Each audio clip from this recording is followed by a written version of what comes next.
मसला के आला हज़रत सलामत रहे।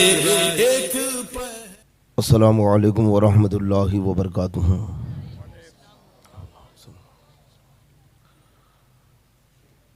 अल्हम्दुलिल्लाह अल्हम्दुलिल्लाहि रब्बिल आलमीन वल आक़िबतु लिल मुत्तक़ीन वस्सलातु वस्सलामु अला सय्यिदिल मुरसलीन व अला आलिहि व अस्हाबिहि अजमईन अम्मा बाद। क़ाल अल्लाहु तआला फ़ी क़ुरानिल मजीद फ़अऊज़ु बिल्लाहि मिनश शैतानिर रजीम बिस्मिल्लाहिर रहमानिर रहीम। इहदिनस सिरातल मुस्तक़ीम सिरातल लज़ीना अनअमता अलैहिम।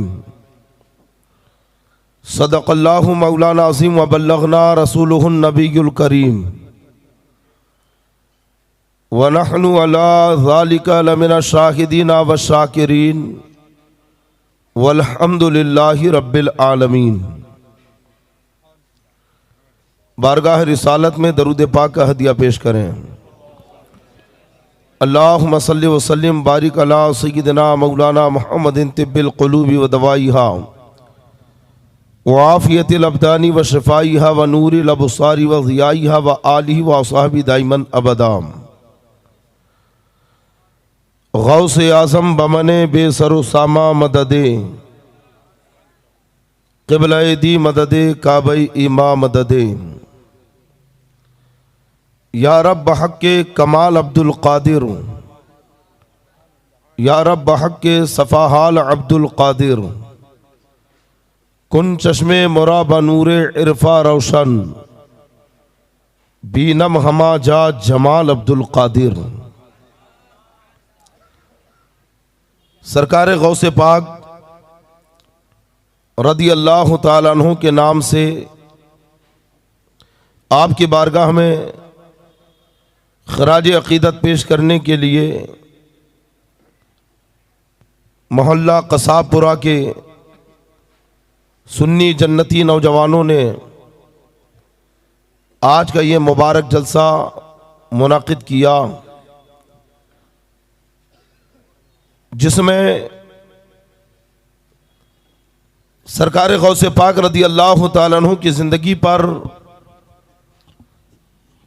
आपकी हालात ज़िंदगी, आपकी तालीमात पर गुफ्तगू करना है और साथ में इस्लाह मुआशरा। आप सुनने के लिए तैयार हैं? आप लोग भी सुनने का एक माहौल बनाएं। इमाम अहले सुन्नत अशाख इमाम अहमद रज़ा खां फाज़ले बरेलवी रदी अल्लाह ताला अन्हु बारगाह गौसियत में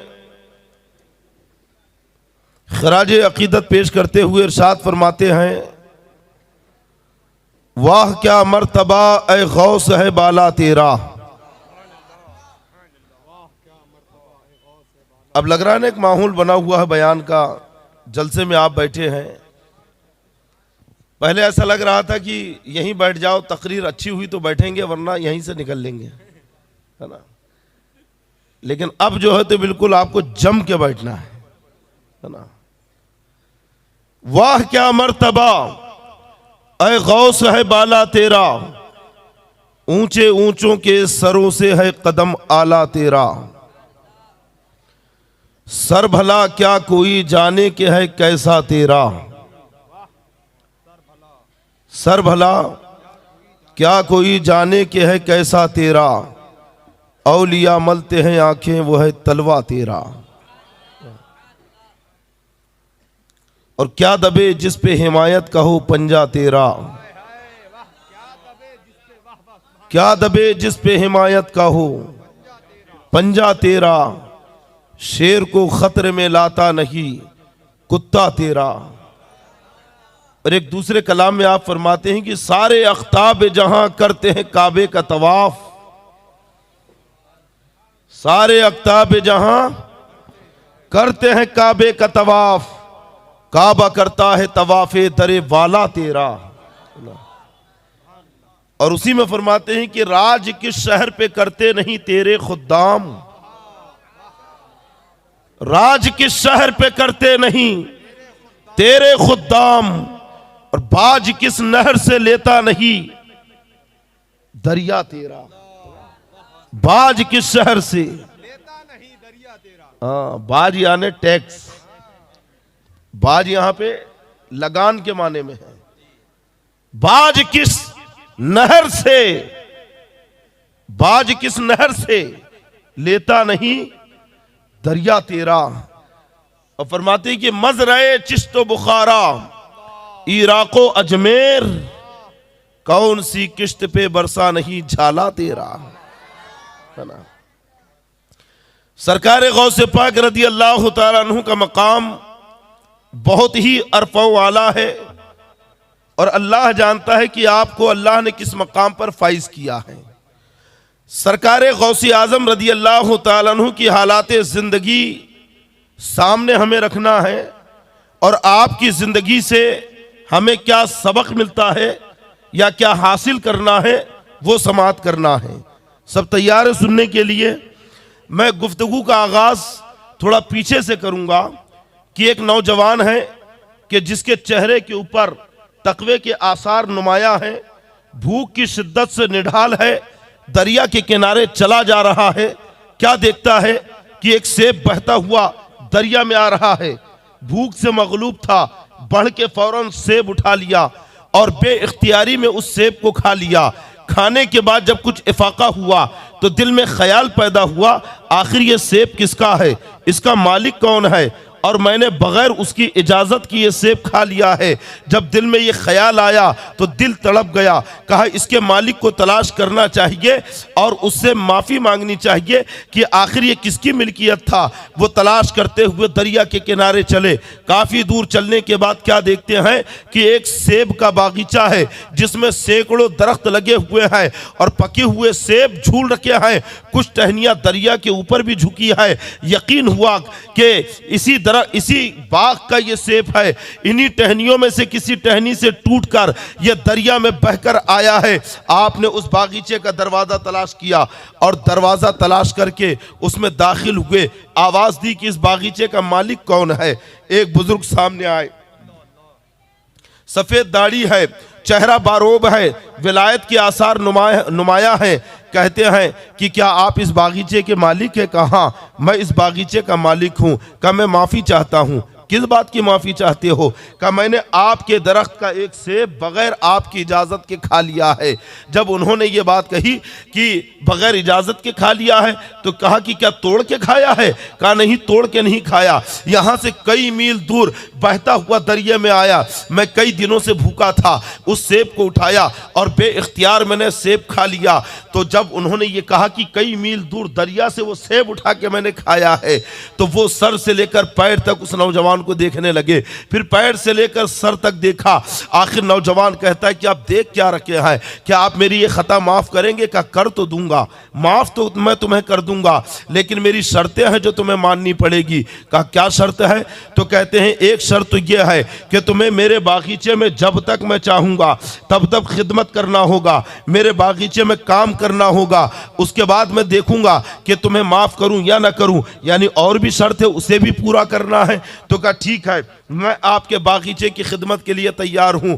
एक बाग के अंदर क्या काम होता है, बागीचे के अंदर काम करने वाला जानता है कि दरख्तों की क्यारियां तैयार करना है, पानी से आबियारी करना है, नहर से नालियां बना के निकाल के लाना है, सूखे पत्तों को झाड़ कर बाहर करना है, पके हुए फलों को तोड़ना है और फिर उन फलों को छांटना है और फिर उन्हें मंडी तक पहुंचाना है। कितनी मेहनतें हैं, मशक्कतें हैं। एक सेब खाया और जबकि शरअन उनके ऊपर कोई माफी भी न किया है। मसला ये किया है, अगर कोई लावारिस चीज आपको पड़ी हुई मिल जाए तो वो लुक्ता है, और लुक्ते के ताल्लुक से फुकहा फरमाते हैं कि जिसका वो माल है उस तक पहुंचा दे, और बतलाशे 20 यार खूब ढूंढने के बाद भी अगर मालिक न मिले, इंतजार के बाद भी आपके पास उसका मालिक ना आए, तो फिर आप वो चीज किसी मुस्तहिक को दे दें, मुस्तहिक को सदका कर दें। और अगर आप ही खुद जरूरतमंद है तो आप वो चीज रख लें, अपने इस्तेमाल में ला ले, उस वक्त उस सेब से ज्यादा उस वक्त उस सेब का उनसे ज्यादा मुस्तहिक कौन था, क्योंकि भूखे भी थे, कई दिनों से कुछ नहीं खाया, बिला इख्तियार जब सेब खाया तो शरअन उनके ऊपर कोई हुक्म नहीं था, कोई गिरफ्त नहीं, कोई तौबा न की, कोई माफी का तकाजा न की, लेकिन इसके बाद भी अंदर का तकवा कह रहा है, उनकी रूहानियत कह रखी है, नफ्स की पाकीज़गी कह रखी है कि नहीं नहीं, तूने बगैर इजाजत के किसी के बाग का सेब खाया है। माफी तलाफी तो बहुत जरूरी है। वो इसी गरज से उस बागीचे में पहुंचे थे, और जब उन्होंने माफी मांग ली है, मांगना चाहिए तो शर्त रख दी गई, हम तुम होते तो कहते बड़े मियाँ माफ करना हो तो करो, वरना मैं अपना रास्ता लेता हूं। यही बड़ी बात है कि मैं तुम तक माफी मांगने के लिए पहुंच चुका हूं। अब यहां पे तुम इतने नखरे बता रखे हो कि मेरे बागीचे की सफाई करना होगा। हरगिज नहीं, हम तुम होते तो हम वहीं पर बात को खत्म करके आ जाते, लेकिन वो अंदर से माफी मांगना चाहते थे। उनका तकवा कह रहा था कि बगैर इजाजत तूने किसी का माल खाया है, माफी तो जरूरी है। शर्त को कबूल कर लिया। एक अरसे तक वो बागीचे की खिदमत करते रहे, बागीचे में काम करते रखे, और खिदमत और काम के साथ अल्लाह की इबादत में भी मसरूफ रहे, अल्लाह का जिक्र भी करते रहे। और जब मुद्दत पूरी हो गई, जितना उस बाग के मालिक ने चाहा था, उस बुजुर्ग ने चाहा था, तो अब कहते हैं कि तुम्हारा ये काम तो पूरा हुआ, ये शर्त पूरी हो गई। अब दूसरी शर्त यह है कि तुम्हें मेरी बेटी से शादी करना है। दूसरी शर्त क्या रखी? मेरी बेटी से शादी करना है। लेकिन सुनो, मेरी बेटी आंखों से अंधी है, हाथ और पैर से माजूर है, बोल नहीं सकती है, सुन नहीं सकती है। जिस वक्त उनसे ये बात कही गई, बेटी को तो देखा नहीं उन्होंने, लेकिन जब कहा गया है कि बेटी अंधी है, लंगड़ी है, लूंजी है, बहरी है, तो दिमाग में क्या किसी हसीना जमीला तंदुरुस्त खूबसूरत लड़की का तस्वुर आया होगा? नहीं। बोलो। जिस वक्त कहा कि मेरी बेटी माजूर है, तो जाहिर से बात है किसी माजूर लड़की का ख्याल तस्वुर में आया होगा कि जो चल नहीं सकती, बोल नहीं सकती, पकड़ नहीं सकती, सुन नहीं सकती। कोई और होता तो छोड़ के भाग जाता। क्या तुम अपनी मुसीबत मेरे गले डालना चाहते हो? लेकिन वो तकवे वाले थे, और माफी किसी को दिखाने के लिए नहीं, अल्लाह की रजा हासिल करने के लिए मांग रहे थे। सरे तस्लीम खम कर दिया कि अगर आपकी यही शर्त है कि ऐसी माजूर लड़की के साथ निकाह अगर मेरा हो जाए तो मेरी गलती की माफी मिल जाएगी, तो मुझे यह भी सही, जिंदगी भर उसका बोझ उठा लूंगा, जिंदगी भर ऐसी माजूर लड़की की खिदमत कर लूंगा, जिंदगी भर मैं उस माजूर की खिदमत कर लूंगा। लेकिन एक सेब जो बगैर इजाजत के खाया है, इस जुर्म को लेकर अपने सर पर जी नहीं सकता। किसी का माल मैंने खाया है, ये दाग लेकर मैं जिंदगी नहीं गुजार सकता। यह है तकवा। और जब शादी हो गई, निकाह हो गया, पहुंचे अपने कमरे खास में, शबे जुफाफ है, तो क्या देखते हैं कि इंतहाई खूबसूरत तंदुरुस्त जवान तवाना लड़की सामने बैठी है। उल्टे कदम वापस आ गए, अपने खुसर साहब को तलाश किया, मुलाकात होगी। कहा हजरत अंदर किसे बैठा दिया? कहा तुम्हारी अहलिया है। कहा आपने तो कहा था कि वो अंधी है, बहरी है, माजूर है, वो तो तंदुरुस्त है, सारे आज़ाए बदन उसके सलामत है।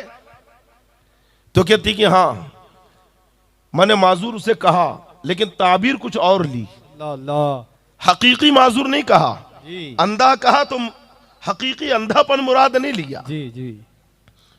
बल्कि मैंने अपनी बेटी को अंधा इसलिए कहा कि उसने आज तक किसी गैर महरम को नहीं देखा, शरीयत के खिलाफ कभी निगाह नहीं उठाई, उसे मैंने लूंजी इसलिए कहा कि शरीयत के खिलाफ कभी अपने हाथों का इस्तेमाल नहीं किया।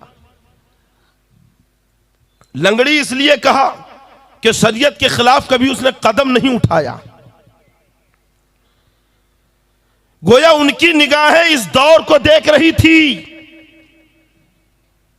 कि एक ऐसा जमाना आएगा जब लोग मॉडर्न ख्याल के हो चुके होंगे, और उस वक्त अगर किसी ऐसी शरीफुन नफ्स पर्दादार लड़की के रिश्ते की बात की जाए तो निगाहों की हिफाजत करने वाली लड़की को अंधा कहा जाएगा। शरीयत के दायरे में रहकर जिंदगी गुजारने वाली लड़की को माजूर कहा जाएगा। उसे गाउदी और कम अक्ल समझा जाएगा। उसे लंगड़ी और लूली कहा जाएगा। उसे बहरी और गूंगी कहा जाएगा कि इसे तो बोलना ही नहीं आता। यानी जो औरत झूठ नहीं बोलेगी, जो चुगली नहीं करेगी, जो इधर की उधर नहीं लगाएगी, जो अपने शोहर की बात या अपने ससुराल की बात मायके में नहीं बताएगी, तो उसे गूंगी समझेंगे।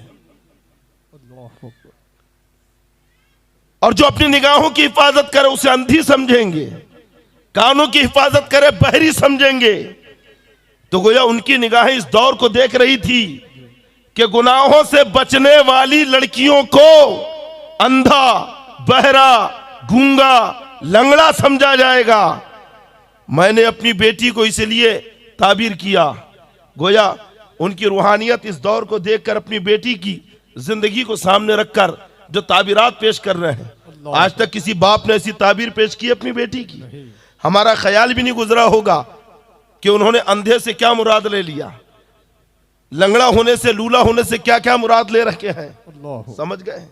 अच्छा, जो नौजवान है, शरीफुन नफ्स है, उन्होंने भी जो शादी की तो शादी ये ख्वाहिशात नफसानी के लिए नहीं कर रहे हैं, तस्कीन नफ्स के लिए निकाह नहीं किया कि नफ्स को खुशी मिलेगी। अगर तस्कीन नफ्स के लिए निकाह करते तो ऐसी माजूर लड़की से निकाह नहीं करते। अव्वल वक्त जब उन्हें लड़की की हालत बताई गई तो जाहिर सी बात है माजूर लड़की का तसव्वुर ख्याल में आया, और इसके बाद भी रिश्ता कबूल कर लिया। तो यह चीज बता रखी है कि वो लज्जते नफ्स के लिए निकाह नहीं कर रखे हैं, बल्कि इज्जते नफ्स के लिए निकाह कर रखे हैं कि अल्लाह की बारगाह से जब मुझे रजा का परवाना मिल जाएगा, मुझे यहां से माफी मिल जाएगी, तो मेरे नफ्स को इज्जत मिल जाएगी। नारे तकबीर, नारे रिसालत, मसलके आला हजरत फैजान गौसे आज़म। वो कहते हैं कि हजरत आखिर आपने ताबीर ये क्यों ली? तो कहते हैं कि मैंने बागीचे में तुझे काम कराने के लिए नहीं रोका था, बल्कि जब तू पहले दिन मेरे पास आया और ऐसे मामूली जुर्म पर माफी मांग रहा है जो जुर्म ही नहीं है, तो मैं समझ गया कि तू कोई मामूली जवान नहीं है। तो तुझे जांचने के लिए, तुझे परखने के लिए मैंने अपने बागीचे में रोक लिया, ताकि तू यहाँ पे रहकर मेरी निगाहों के सामने रहे।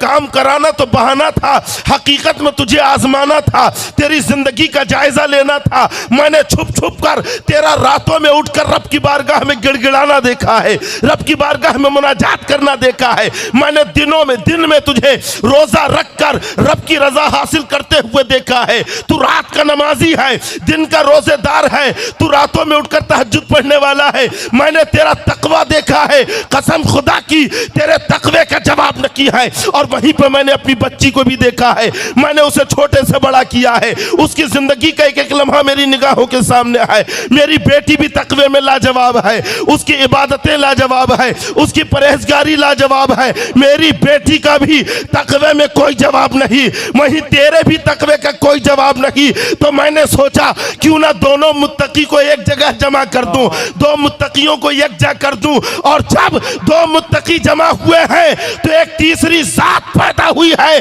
जिसे दुनिया शेख अब्दुल कादिर जिलानी गौसे आजम के नाम से याद करती है। नारे तकबीर, गौस पाक के नाम पे हाथों को उठाए। नारे तकबीर, नारे रिसालत, फैजाने गौसे आजम, करामते गौसे आजम, मसलके आला हजरत, खलीफे ताजुश शरिया।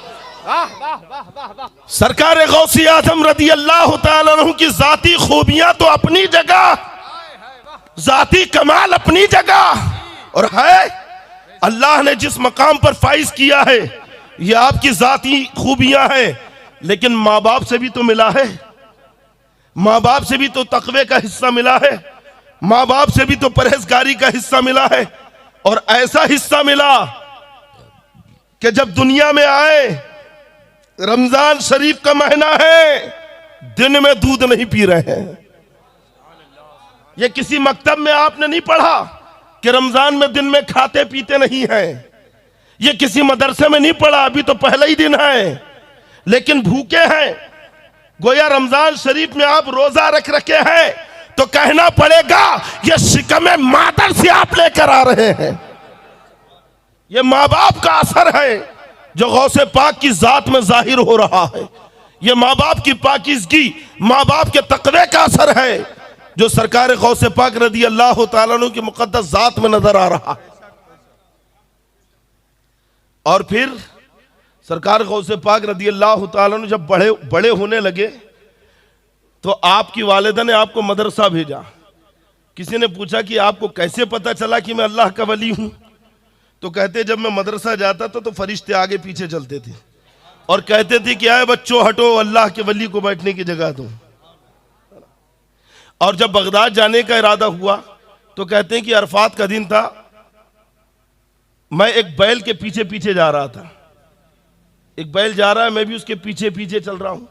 तो बैल पलट के कहता है कि अब्दुल कादिर तुम्हें इसलिए नहीं भेजा गया।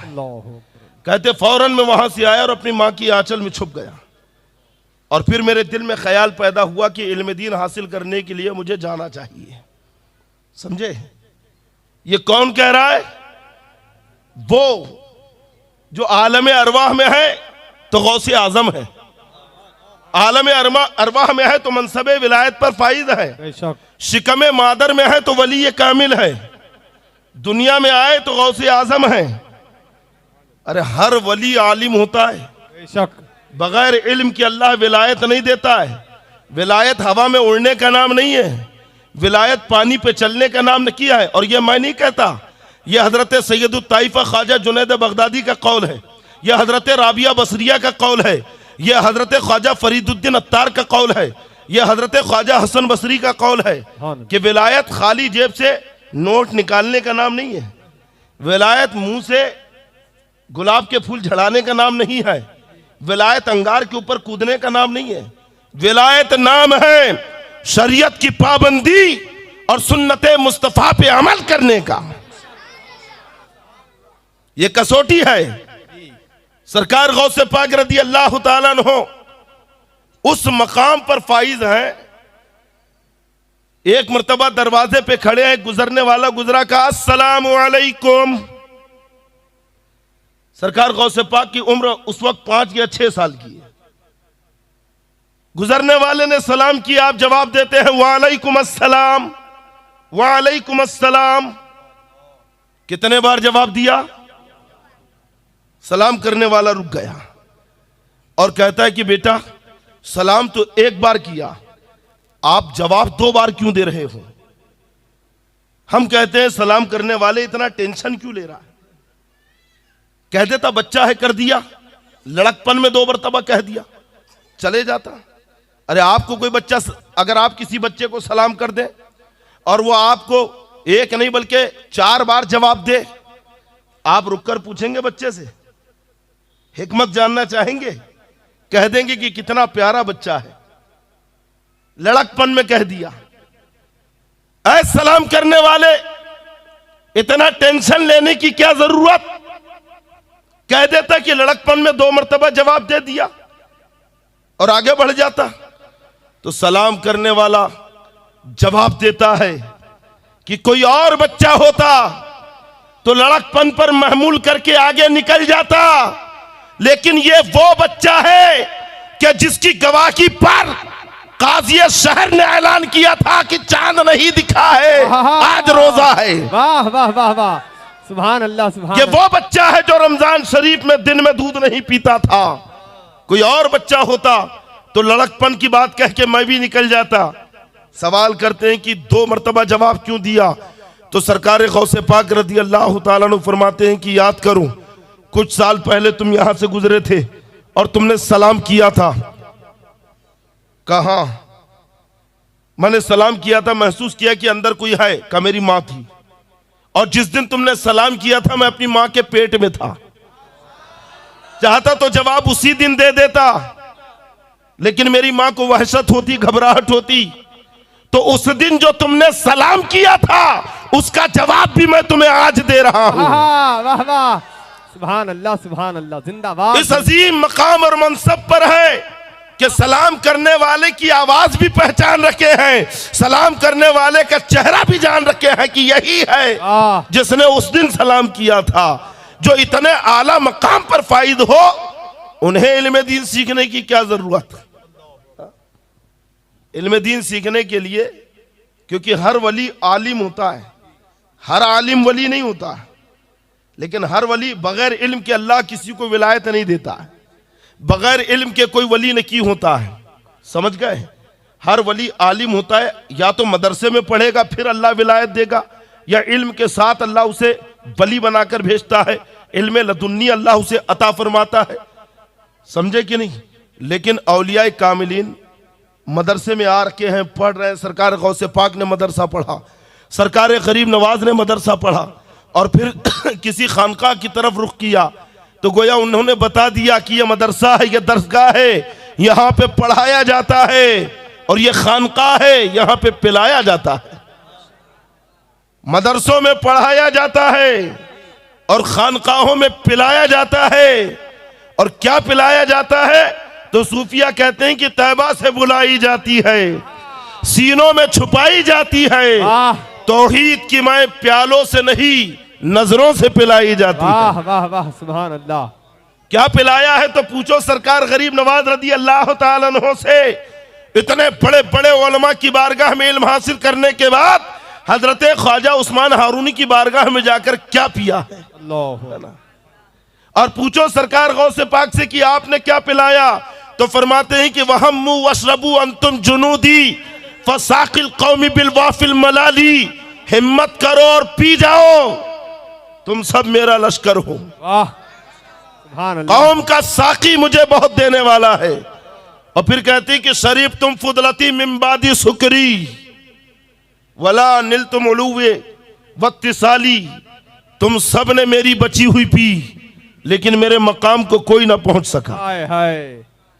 तुम सब ने मेरी बची हुई पी, मेरे मकाम तक कोई नहीं पहुंच सका। मकाम कुमुल ऊला जमऊ वलाकिन मकामी फौककुम माज़ाला आली। तुम सबके मकाम बहुत ऊंचे हैं, लेकिन मेरा मकाम तुम सबसे ज्यादा बुलंद है। सुभान अल्लाह। ये कौन कह रहा है? सरकार गौसे पाक कह रहे हैं, और औलिया इकराम से कह रखे हैं, जमाते औलिया से कह रखे हैं। इतना इल्म बचपन से आप मनसबे विलायत पे फाइज, लेकिन घर छोड़ा, मां और भाइयों को छोड़ा, वतन छोड़ा, बगदाद आए। क्यों आए? इल्म हासिल करने के लिए।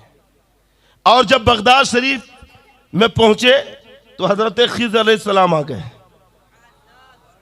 कहा हजरत अभी इजाजत नहीं है, आपको यहीं ठहरना है। कहा कब तक? का 7 साल। 7 साल तक सरकार गौसी आजम रदी अल्लाह ताला अन्हु को बगदाद शरीफ में दाखिले की इजाजत नहीं मिली। कदम कदम पर हजरत खिज़र अलैहिस्सलाम आ रखे हैं, रहनुमाई कर रखे हैं। अब क्या करना है, अब क्या करना है बता रखे हैं। इसलिए तो आला हज़रत फरमाते हैं कि शुक्र के जोश में जो है वो तुझे क्या जाने, खिज़र के होश से पूछे कोई रुतबा तेरा। वाह वाह। सरकार गौसे पाक जब चले घर से, वालिदा ने 40 दीनार, 80 दीनार थे आपके वालिद के तरका में, 40 आपके भाई के लिए रखे और 40 आपके कुर्ते में ऐसा सी दिए और कहा जाओ। और निकलते वक्त नसीहत की कि बेटा कभी किसी से झूठ नहीं कहना, तवज्जो इधर रखे और बेदारी के साथ सुने, और माँ बाप की जिम्मेदारी क्या है यहां से समझ के जाए। कहा बेटा कभी किसी से झूठ नहीं कहना, चाहे हालात कितने ही तेरे खिलाफ क्यों ना हो जाए। और जब चले तो रोती हुई आंखों से आपकी वालिदा ने रुखसत किया और एक जुमला कहा कि बेटा ये आखिरी मुलाकात है। अब तेरा दीदार मुझे या मेरा दीदार तुझे दुनिया में नसीब नहीं होगा, अब कयामत में मुलाकात होगी। यह कहकर आपकी वालिदा ने रुखसत किया और हुआ भी यही। गौसे पाक रदी अल्लाह ताला जब बगदाद शरीफ आए, फिर दोबारा आपकी वालिदा से आपकी मुलाकात नहीं हुई है। वो मुलाकात अब कयामत में होगी। सरकार गौसे पाक रदी अल्लाह ताला ने जब चले, एक जगह डाकुओं ने हमला कर दिया, काफिले पर लूट मार मचा दी, कत्ल कर रहे हैं, माल छीन रहे। गौसे पाक एक जगह खड़े हैं, बच्चे हैं एक जगह खड़े होकर देख रहे हैं। एक डाकू आया और कहता है कि बेटा क्या तेरे पास कुछ है? कहा क्या है? का 40 दीनार। सोचा कि बच्चा मजाक कर रहा है, वो चला गया। दूसरा डाकू आके कहता है क्या है? का 40 दीनार। उसने भी सोचा कि मजाक कर रहा है। कई डाकुओं ने पूछा, चले गए। आखिर में जब लूट मार मचा चुके तो तमाम लूट का माल तकसीम करने के लिए बैठ गए। अब पूरा माल जमा है, उनका सरदार वहां बैठा है, सारे डाकू वहां पे बैठे हुए हैं। सरदार कहता है कि क्या किसी के पास कुछ बचा तो नहीं है? सब लाए कि नहीं लूट कर? तो एक डाकू कहता है कि एक बच्चा कह रहा था मेरे पास 40 दीनार है, लेकिन मैंने सोचा कि लड़का मजाक कर रहा है इसलिए छोड़ दिया। दूसरा डाकू कहता है कि मुझसे भी कहा कि 40 दीनार है। तीसरा खड़ा हुआ कहा मुझसे भी कहा था कि 40 दीनार है। कई डाकुओं ने खड़े होकर कहा। तो डाकुओं का सरदार कहता है कि फिर जरूर कुछ ना कुछ बात है, बुलाओ बच्चे को। गौसे पाक रदी अल्लाह ताला अन्हु को हाजिर किया गया, पेश हुए। आप तशरीफ लाए तो सरदार कहता है कि बेटा क्या आपके पास कुछ है? कहाँ? का क्या है? का 40 दीनार। कहाँ है? का मेरी बगल में है, कुर्ते में सिले हुए, मेरी वालिदा ने सी दिया था। का उतारो कुर्ता। आपका कुर्ता मुबारक उतारा गया और जब फाड़ा तो वाकई 40 दीनार। अब डाकुओं का सरदार उन सोने के चमकते हुए सिक्कों को लेकर अपने हाथ में कभी उन सोने के सिक्कों को देखता है और कभी सरकार गौसे पाक के विलायत के चेहरे को देखता है, विलायत की चमक आपके चेहरे पे देखता है। कहता बेटा हमने तो ये मांगा नहीं था, हमने तो तुझसे ये छीना नहीं। तू कह देता मेरे पास कुछ नहीं है, हम तुझे हाथ भी नहीं लगाते। आखिर किस चीज ने तुझे उभारा कि जहां लोग अपना माल छुपा रहे हैं तूने हमारे सामने अपना माल जाहिर कर दिया। तो सरकार गौसे पाक फरमाते हैं कि मेरी वालिदा ने मुझे नसीहत की है कि ऐ अब्दुल कादिर कभी झूठ नहीं कहना। मैं अपनी मां से किया हुआ वादा कैसे तोड़ सकता हूं? इतना सुनना था कि वो डाकुओं का सरदार ज़ारो कतार रोने लगा और रोते हुए कहता है कि ऐ बच्चे तू इतना छोटा होकर अपनी मां से किया हुआ वादा निभा रहा है, यहां तक कि तेरा माल लुट गया, तेरा माल डाकुओं के हाथ में आ गया, तुझे इसकी कोई परवाह न की। अगर परवाह है तो मां से किए हुए वादे की परवाह है। हम भी अपने रब के बंदे हैं और हम भी अल्लाह से वादा करके आए हैं कि तेरी फरमाबरदारी करेंगे, तेरी इताअत करेंगे और तेरी नाफरमानी नहीं करेंगे। लेकिन हम इतने बड़े हो गए, इतनी उम्रें गुजर गई और पूरी जिंदगी हम अल्लाह की नाफरमानी करते रहे, अल्लाह से किया हुआ वादा तोड़ते रहे। आए बच्चे तू गवाह हो जा, तेरे हाथ पे हाथ देकर मैं तौबा करता हूं कि अब कभी रहजनी नहीं करूंगा, अब कभी डाका नहीं डालूंगा, अब कभी किसी का माल नहीं छीनूंगा। तनहा डाकुओं के सरदार ने न की, बल्कि जितनी जमात थी और जितने डाकू थे वो सब के सब गौसे पाक के हाथ पे हाथ देकर अपने गुनाहों से तौबा कर रखे हैं, रहजनी से तौबा कर रखे हैं। सरकार गौसे आजम फरमाते हैं ये पहला मौका था कि जब इतनी बड़ी जमाअत मेरे हाथ पे तौबा कर रही है। नारे तकबीर, नारे रिसालत, फैजाने गौसे आजम, शाने गौसे आजम, मसलके आला हजरत। अब सवाल यह पैदा होता है, आपकी समझ में आ रहा है? तवज्जो है पूरी बेदारी के साथ, है ना? सवाल यह पैदा होता है कि सरकार गौसे पाक रदी अल्लाह ताला अन्हु की जबान पर यह सच जारी कैसे हुआ? यह आपकी वालिदा की तालीम और वालिदा की तकवा और परहेजगारी का असर है। मां बाप का असर औलाद में आता है, समझे कि नहीं? हजरत बायजीद बुस्तामी रदी अल्लाह ताला अन्हु सुल्तानुल आरिफीन अपनी वालिदा से कहते हैं कि माँ देखो अल्लाह ने मुझे कितना ऊंचा मकाम दिया है। अब मोहब्बत में कह दिया, इसमें कोई गुरूर और तकब्बुर नहीं है, माँ से कह रहा है। और माँ के सामने कोई गुरूर करता है? बाप के सामने कोई घमंड करता है क्या? कह देखो मुझे किस मकाम पर अल्लाह ने फाइज किया है। तो आपकी वालिदा कहती कि बेटा इसमें तेरा क्या कमाल है? कमाल तो मेरा है। मुजाहिदा मैंने किया, इबादतें मैंने की, और आप कहती हैं कि मेरा कमाल का? हाँ मेरा कमाल है। तो कहते हैं जरा बताइए तो क्या कमाल है आपका? तो आपकी वालिदा कहती हैं कि बेटा जब तू छोटा था और तेरा दूध पीने का जमाना था तो मैंने तुझे कभी बगैर वजू के दूध नहीं पिलाया है। यह उसी की पाकीज़गी का असर है, यह उसी की नफासत और तहारत का असर है कि आज तेरे अंदर तकवा नजर आ रहा है, तेरे अंदर परहेजगारी नजर आ रही है, और इसी तकवे और परहेजगारी की बुनियाद पर अल्लाह ने तुझे इतना ऊंचा मकाम अता किया है। माँ बाप का असर औलाद में जरूर आता है।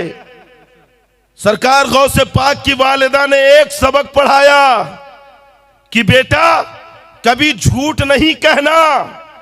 और सरकार गौसे पाक ने जब अपनी मां के पढ़ाए हुए सबक पर अमल किया है तो डाकुओं की एक जमात तौबा करते हुए नजर आ रही है। यही बात है, अगर आज मां बाप से कह दी जाए कि भाई बच्चा है आपका, आप अच्छा अदब दो, तालीम दो, इल्म सिखाओ, उसे पढ़ाओ, तो मां बाप झट से कहते हैं कि हम क्या पढ़ाएं। मां बाप का काम थोड़ी पढ़ाने का है। अगर बच्चा मदरसा जाता है तो माँ बाप कहते हैं कि मदरसे में उस्ताद का काम पढ़ाने का है और स्कूल में टीचर का काम पढ़ाने का है, यानी अपनी पूरी जिम्मेदारी झटक दी। मदरसे में मुदर्रिस का काम है पढ़ाने का, स्कूल में टीचर का काम है पढ़ाने का। तो फिर माँ बाप का काम क्या है?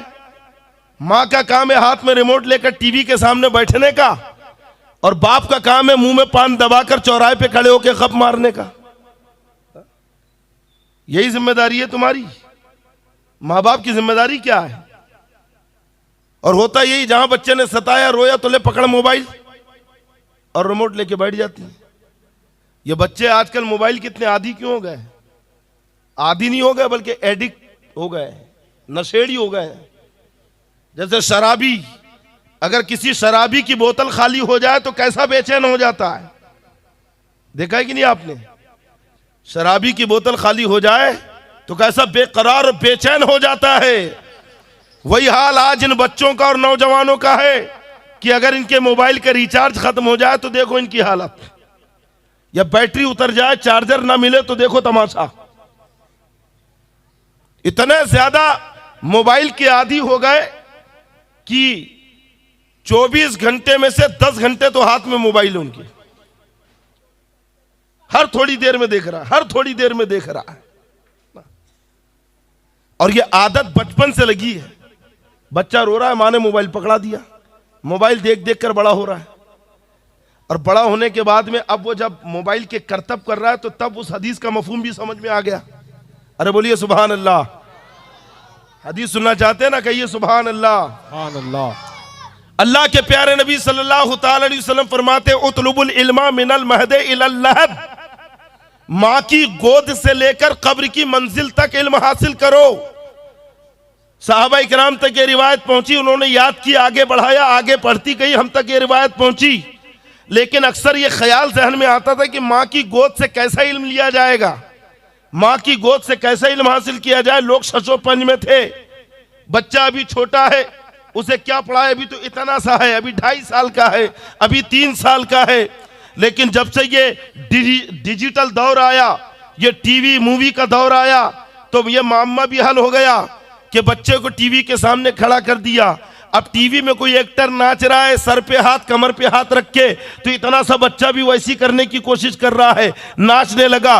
मोबाइल में बच्चे ने जब डांस देखा तो बाहर वो भी यही करने की कोशिश कर रहा है। मोबाइल में देखा कि कोई शेर चल रहा है, कुत्ता चल रहा है, तो बच्चा भी वैसी चलने की कोशिश कर रहा है। तो यहीं से मामूल हो गया कि जब ये 2.5-3 साल का बच्चा अगर टीवी में किसी को नाचता हुआ देख ले तो ये भी नाचने की कोशिश कर सकता है। जब किसी जानवर को चलता हुआ देखे तो ये भी जानवर की एक्टिंग करके वैसे ही चलने की कोशिश कर सकता है। तो कसम खुदा की, अगर इस बच्चे को माँ नमाज पढ़ते वक्त मुसल्ला बिछाकर बाजू में खड़ा कर ले तो माँ को रुकू करता हुआ देखकर बच्चा भी रुकू कर सकता है। माँ को सजदा करते हुए देखकर बच्चा भी सजदा कर सकता है। माँ को नमाज पढ़ता हुआ देखकर बच्चा भी नमाज पढ़ने की नकल कर सकता है। नारे तकबीर, नारे रिसालत, मसलके आला हजरत, पैगाम इस्लाम। वाह वाह, सुभान अल्लाह, सुभान अल्लाह। अल्लाह के प्यारे नबी सल्लल्लाहु अलैहि वसल्लम ने सदियों पहले ये पैगाम दे दिया, माँ की गोद से लेकर कब्र की मंजिल तक इल्म हासिल करो। अब ये तुम्हारे ऊपर है कि अपने बच्चों को तुम्हें नाचने वाला बनाना है या सजदा करता हुआ नमाजी बनाना। वाह वाह, क्या पैगाम है हजरत, बहुत अच्छा। मोबाइल हाथ में देकर उसे एक्टर और डांसर बनाना है कि फिर उसे अपने करीब बिठाकर कुरान की तिलावत सुनाकर सरकार हजरत सिद्दीक़ अकबर, हजरत साहबा, हजरत ताबईन और बुजुर्गों का सच्चा गुलाम बनाना। सुभान अल्लाह। बात ज़हन नशीन हो गई। माँ बाप की जिम्मेदारी क्या है? सरकार गौसे पाक रदी अल्लाह ताला अन्हु के एक सबक पर, सरकार गौसे पाक ने अपनी वालिदा के एक सबक पर अमल किया। इतनी बड़ी डाकुओं की जमात अपने गुनाहों से तौबा करते हुए नजर आ रही है, तो यहीं से पैगाम मिल गया। गौसे पाक की वालिदा पूरी दुनिया के मुसलमानों को पैगाम दे रखी है कि सुनो, माँ बाप के जिम्मे यही है, वो अपनी औलाद को यही सबक दे कि बेटा कभी झूठ नहीं कहना, कभी गीबत नहीं करना, कभी किसी की चुगली नहीं करना, कभी किसी से मुजोरी नहीं करना, कभी गालियां नहीं देना, कभी बेहुदा और गंदी बातें नहीं करना, कभी बड़ों के सामने बेअदबी का मुजाहरा नहीं करना, अगर बड़े नजर आए तो उन्हें सलाम करना। यही वो अच्छे संस्कार हैं, यही वो इस्लामी तहजीब है कि जिसका देना बच्चों के ऊपर माँ बाप की जिम्मेदारी है। और अगर ये तहजीब, ये कल्चर लेकर बच्चे घर से बाहर नहीं निकले तो फिर वो कुछ भी बन जाए, वो डॉक्टर बन जाए, वो प्रोफेसर बन जाए, वो लेक्चरर बन जाए, वो लॉयर बन जाए, वो मुफ्ती बन जाए, वो आलिम बन जाए। आलिम तो हो जाएगा, लॉयर तो हो जाएगा, लेक्चरर और कलेक्टर तो हो जाएगा, लेकिन एक अच्छा इंसान नहीं बन सकता। अल्लाहु अकबर, अल्लाह। एक अच्छा इंसान, क्योंकि उसने कभी यह सीखा ही नहीं कि एक दूसरे किसी इंसान का दर्द क्या होता है, तहजीब क्या होती है, किसी का दिल दुखाना क्या है, सुना है कभी? इसलिए तो बड़े बड़ी जगह कैसे सुनने में आते हैं, फला फला डॉक्टर के पास गए, आड़ी टेढ़ी रिपोर्ट बनाया और इतना इतना खर्चा करके कुछ भी इलाज कर दिया। अगर वो घर में अच्छी तहजीब लिया होता, उसके माँ बाप उसे बताए होते कि किसी आदमी का दर्द क्या होता है, सामने वाले का दर्द कैसा होता है, किसी की गरीबी से फायदा उठाना कितना गलत है, किसी की मजबूरी का गलत फायदा लेना अल्लाह के नजदीक कितनी नाराजगी का सबब है। अगर एक डॉक्टर ये पढ़ा होता तो कभी भी वो पैसों की लालच में गरीबों का खामखा इलाज करके उन्हें लूटने की कोशिश नहीं करता। अगर यही कोई वकील पढ़ा होता, घर में अच्छे तहजीब और अच्छे संस्कार लेके निकला होता, माँ बाप उसे अच्छी तहजीब सिखाते, एक दूसरे का दर्द समझना बताते, तो फिर वो कभी रिश्वत लेकर आड़े टेढ़े काम नहीं करता। चाहे वो कमिश्नर हो जाए, कलेक्टर हो जाए, अगर करप्शन कर रहा है, सूदखोर हो गया है या रिश्वतखोरी कर रहा है, तो समझ जाओ कि इसके माँ बाप ने उसे वो तहजीब, वो अदब, वो तमद्दुन नहीं दिया जो गौसे पाक की वालिदा ने उन्हें दिया था और पैगाम दिया था कि अपने छोटे बच्चों को बचपन से ही ऐसी तालीम दो कि जब वो नशो नुमा पाए और जब बड़े हों तो एक दूसरे के दर्द को पहचाने, एक दूसरे की इज्जत करना सीखे, एक दूसरे का एहतराम करना जाने, एक दूसरे के दुख दर्द को समझकर उनकी मदद करने की कोशिश करें। अगर ये जज्बा बचपन से लेकर उठते तो आज न ये करप्शन होता, न ये घपलेबाजी होती और न ये डिपार्टमेंट में धोखाधड़ी होती। अगर पैसा मुंह को लग गया तो आदमी सब फरामोश कर देता है। और फिर पूरी दुनिया में इस्लाम ही तो ऐसा मजहब है कि जिसने बचपन से ही बच्चों को तालीम देने का सलीका और सबक दे दिया। अच्छा, हम दूर रह गए, आगे कौन बढ़ गए जानते हैं? यहूदी। तवज्जो रखना पूरी।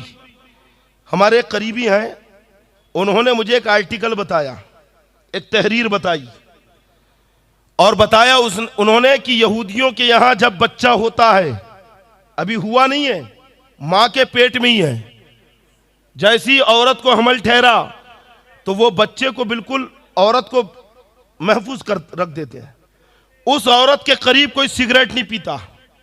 यहूदियों के यहां हामिला औरत के करीब कोई सिगरेट नहीं पीता, कोई बीड़ी नहीं पीता, कोई स्मोकिंग नहीं करता, कोई शराब नहीं पीता।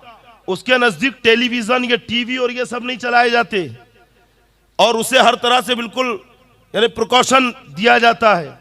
और फिर उसका जो शोहर होता है और वो हामिला औरत दोनों मिलकर मैथ्स के मुश्किल सवालात हल करते हैं।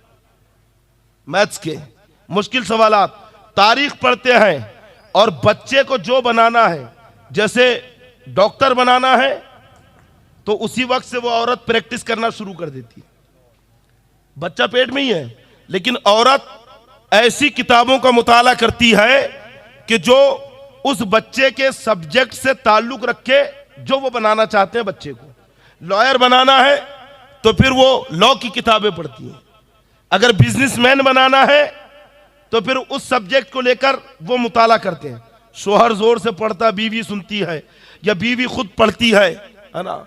उनका मानना यह है कि जो कुछ भी हम बाहर करते हैं उसका असर बच्चे के ऊपर पड़ता है ना। समझ गए आप? तवज्जो है। हम कहते हैं कि ऐ यहूदियों, तुम्हें आज पता चला। सरकार गौसे पाक ने तो सदियों पहले बता दिया। जब बिस्मिल्लाह ख्वानी में उस्ताद ने कहा पढ़ो बिस्मिल्लाहिर्रहमानिर्रहीम, तो गौसे आजम पढ़ रहे हैं सुबहानल्लज़ी असरा बिअब्दिही।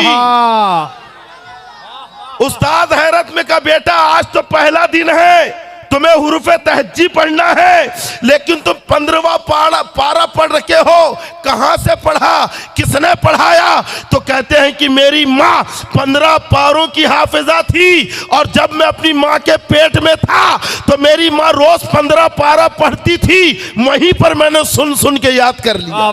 नारे तकबीर, नारे रिसालत, फैज़ाने गौसे आज़म।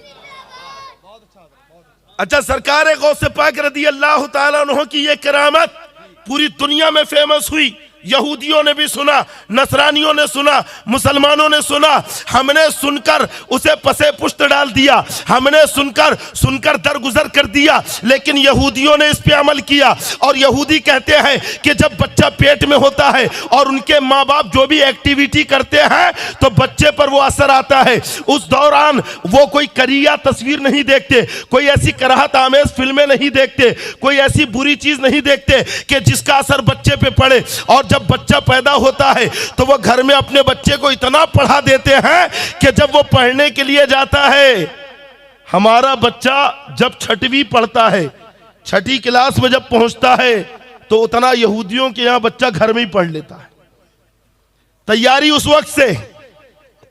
अब मुसलमानों बताओ, गौसे पाक की ये करामत कि बिस्मिल्लाह खानी में आप 15वें पारे की तिलावत कर रखे हैं, इसे जब दुनिया ने सुना तो मुसलमानों ने अमल न किया, यहूदियों ने अमल किया और अपने बच्चे की तरबियत की फिक्र उसी वक्त से करी जबकि वो शिकम मादर में है, माँ के पेट में है। आज हमारे यहाँ अगर औरत को हमल हो जाए, डॉक्टर ने कहा बेड रेस्ट, तो बिल्कुल बेड रेस्ट और सामने इतनी बड़ी टीवी, पेट में बच्चा है, हाथ में रिमोट है, सामने टीवी है। अब लड़ाई वाले फिल्में देख रहे हैं तो बच्चे गुंडा पैदा नहीं होंगे? बच्चे बदमाश पैदा नहीं होंगे?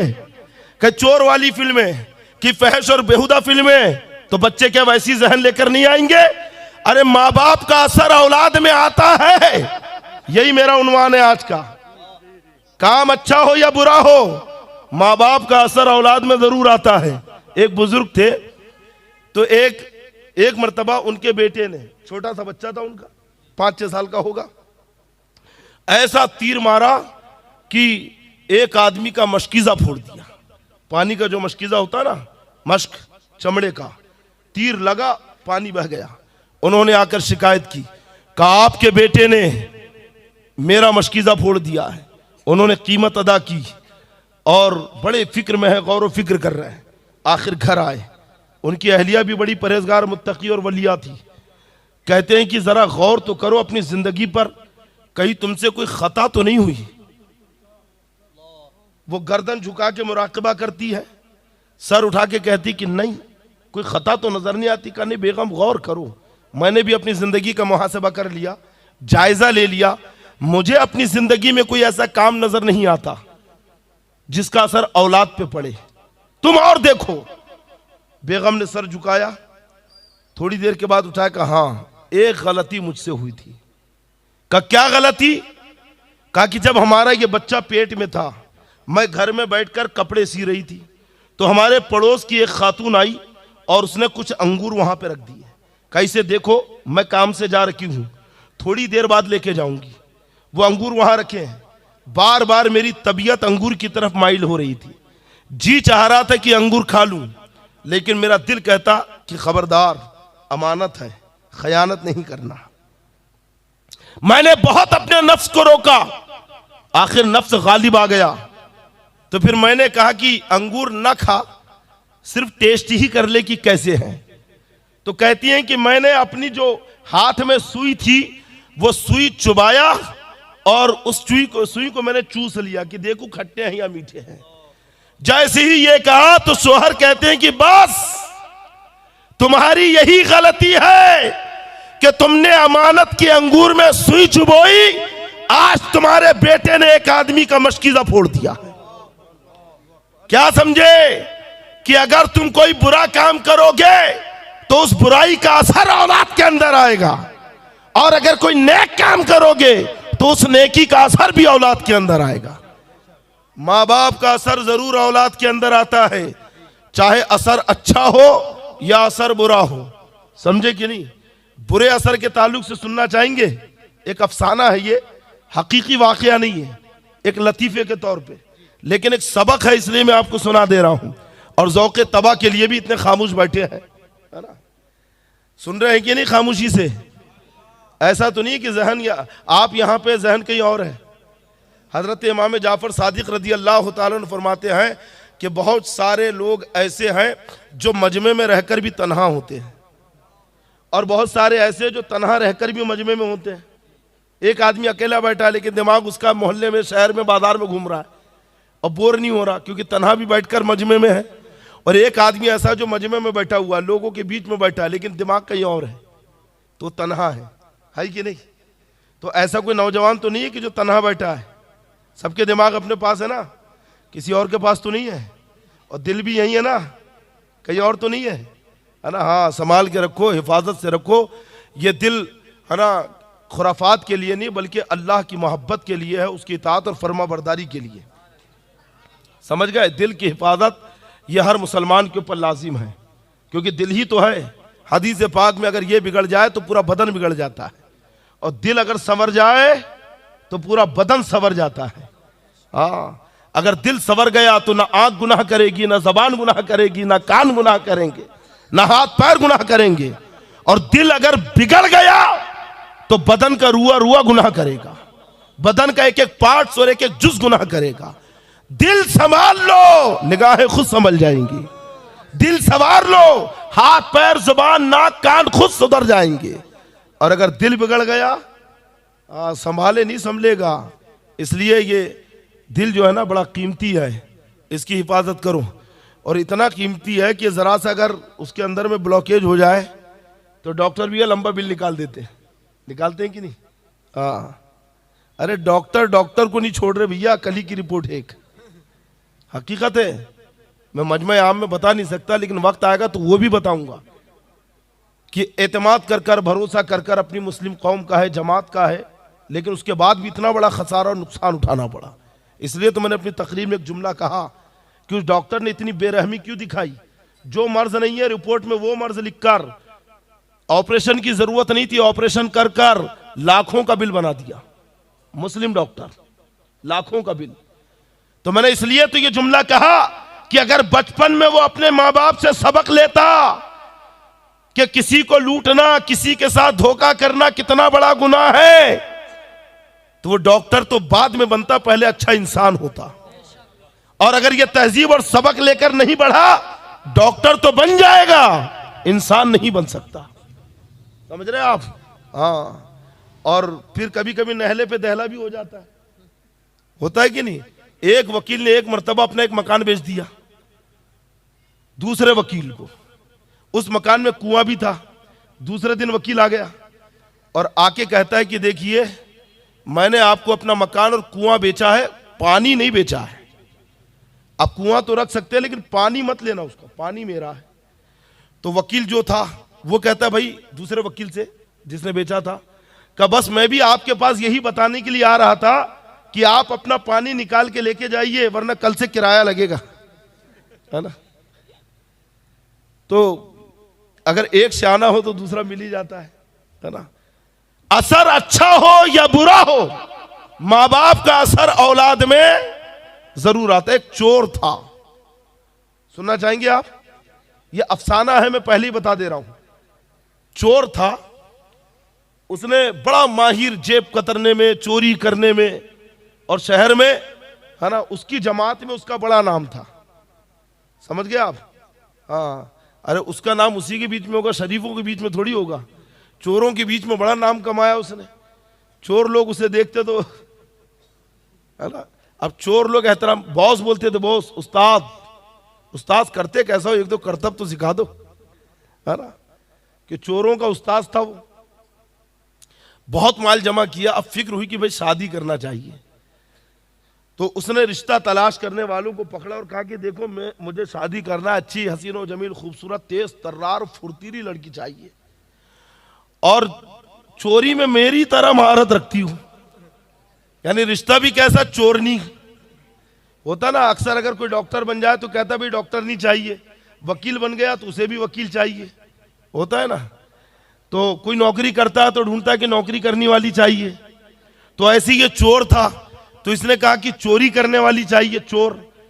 तो बड़ी तलाश के बाद आखिर उसकी टक्कर की मिली गई, उसका भी बड़ा नाम उन्हीं की जमात में।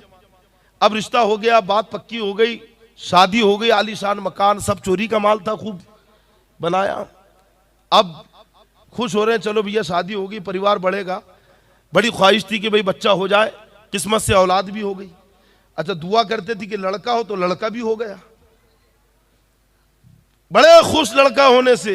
अब दोनों मिलके कहते हैं कि हम दोनों मिलकर इस लड़के को इतना ट्रेन करेंगे कि पूरे शहर क्या, पूरे जिले में इसकी टक्कर का कोई चोर नहीं होगा। बचपन से ये ख्वाहिश कर रहे हैं, अभी छोटा ही है, लेकिन कहते दोनों मिलकर ऐसा चोर बनाएंगे इसे कि ये हमारी दुनिया में हमारा नाम रोशन करेगा। अब बाप ने देखा कि लड़का पैदा तो हो गया, लेकिन कमबख्त की मुट्ठी नहीं खुलती है, दाहिने हाथ का मुट्ठी ऐसी बंद है। बहुत कोशिश कर रहे हैं, ताकत लगा रहे हैं, लेकिन बच्चा मुट्ठी नहीं खोल रहा है। डॉक्टर के पास ले गया, डॉक्टर ने पूरी कोशिश कर ली, परेशान। तो बाप नर्वस हो गया कि इसकी तो मुट्ठी बंद है, हाथ बेकार है, ये क्या चोरी करेगा। सारे अरमानों पे पानी फेर दिया। हाथ खुलेगा नहीं तो ये सीखेगा कैसे कि जेब काटा कैसे जाता है, माल उड़ाया कैसे जाता है। आखिर में उस डॉक्टर ने कहा कि इसे किसी साइकियाट्रिस्ट के पास ले जाओ। तो दिमागी डॉक्टर के पास ले गए। इन्होंने अपनी पूरी रुदात बयान कर दी कि हम चोर हैं और चाहते थे कि लड़का हो, लड़का हो गया, हम इसे अपना हुनर देना चाहते, लेकिन कमबख्त का हाथ बंद है। डॉक्टर ने कहा कि ठीक है, मर्द समझ में आ गया, कल इस बच्चे को लाना और साथ में एक कीमती हीरो का हार लेकर आना। कहा ठीक है।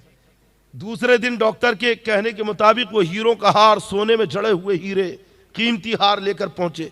डॉक्टर ने लड़के को लेटाया बेड के ऊपर, पलंग के ऊपर, और हीरो का हाथ हार लिया और उसके मुंह के सामने घुमाया, और जैसे ही घुमाया तो खोला ना मुट्ठी